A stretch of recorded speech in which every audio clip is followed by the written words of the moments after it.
Aku adalah satu-satunya kaisar Tiongkok yang tidak memiliki selir. Aku hanya memiliki satu istri dan salah satu kaisar tertampan dalam sejarah Tiongkok. Namaku Kaisar Hongxi, kaisar dari dinasti Ming, memerintah dari tahun 1487 sampai 1505. Terlahir dengan nama Zhu Yotang pada tahun 1470. Aku anak dari Kaisar Cheng Hua dan ibuku adalah Slirji. Aku lahir dan dibesarkan di masa penganiayaan Selir Wan. Setelah kematian permaisuri Cheng Hua, Selir Wan atau Lady Wan merencanakan jalannya menuju dominasi. Dipicu oleh kecemburuan akut dan haus akan kekuasaan, Lady Wan banyak mungkin bayi kaisar yang bisa ia temukan. Ia bahkan tidak segan untuk membunuh bayi-bayi malang itu. Tetapi ada satu bayi yang terlewatkan, itu adalah aku. Ibuku, permaisuri lain bernama Lady Ji, menitipkanku yang masih bayi pada Kasim kepercayaannya. Upaya itu berhasil menyelamatkan ahli waris kaisar selama 5 tahun. Saat itu, kaisar belum memiliki ahli waris dan kecewa ketika mengetahui tidak ada bayi yang selamat. Namun, salah satu Kasim istananya memberitahu bahwa ia memiliki keturunan yang selamat. Bisa dibayangkan betapa leganya Kaisar Cheng Hua saat itu. Ayahku menunjukku sebagai ahli warisnya. Bahkan Lady Wan yang kejam pun tidak bisa lolos dari hukuman.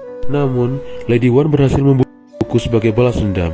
Aku sudah menunjukkan kecemerlangan sejak dini dan dididik dengan baik di bawah pengawasan permaisuri.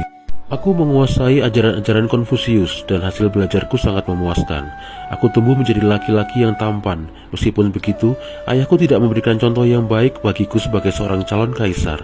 Ayahku adalah playboy dari dinasti Ming dan terobsesi drugs. Akibatnya, urusan pemerintahan sebagian besar berakhir di tangan Lady Wan yang benar-benar menyalahgunakan kekuasaannya. Ia bahkan bergaul dengan para penyihir Tao dan disesatkan oleh teman-temannya yang menggerogoti uang. Tahun 1487 ayahku mangkat dan aku mewarisi tahta kerajaan. Aku menamai rejimku Hongxi. Begitu menjadi kaisar, aku tidak membuang-buang waktu menyingkirkan kroni-kroni Selir Wan dari pemerintahan. Sekitar 1000 orang termasuk Kasim-Kasim dan kerabat Selir Wan dinyatakan bersalah dan diberikan hukuman setimpal. Saat yang sama, aku menunjuk orang-orang yang jujur dan bersih untuk mengisi posisi penting dalam pemerintahan. Aku bukan kaisar yang anti kritik. Semua kritik dan saran kuterima dengan baik.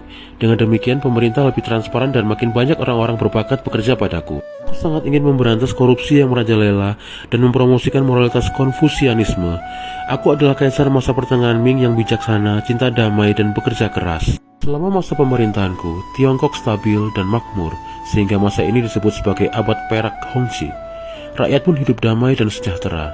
Menjalani kehidupan yang terhormat dan memberi contoh yang baik adalah bagian penting dalam pemerintahanku.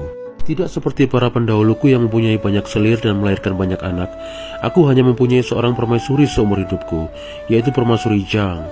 Menurut tradisi kekaisaran, permaisuri dan selir tinggal di bagian istana yang terpisah dari kaisar. Namun, aku tinggal bersama istriku. Setelah menikah, kami tidur, membaca buku, menggambar, dan mendiskusikan sejarah dan politik bersama-sama. Aku ditekan oleh para pejabat untuk memiliki banyak selir, namun aku menolaknya. Trauma masa kecilku di bawah bayang-bayang Lady Wan membuatku memiliki kesan bahwa bertahan dengan seorang wanita adalah yang terbaik dan aman. Aku tidak ingin istri yang kucintai berakhir seperti ibuku, dan aku tidak mau timbul perselisihan antara selir yang menyebabkan kekacauan di istana yang sudah damai ini. Faktor lain yang mendorongku untuk memiliki satu istri adalah dalam Konfusianisme, kesetiaan dihargai. Aku dikaruniai 2 putra dan 3 putri oleh permaisuri tunggal. Satu putraku meninggal ketika masih bayi, maka aku hanya mempunyai 1 orang putra mahkota yang kelak menjadi Kaisar Chengde. Ketika aku sakit berat tahun 1505, aku memanggil semua menteri-menteriku dan berpesan untuk mendampingi putra mahkota dalam menjalankan pemerintahan, sehingga pada saatnya nanti dia menjadi kaisar yang baik. Berjanjilah kalian untuk melakukannya. Dengan begitu aku dapat mati dengan tenang. Aku meninggal pada tahun 1505 pada usia 35 tahun.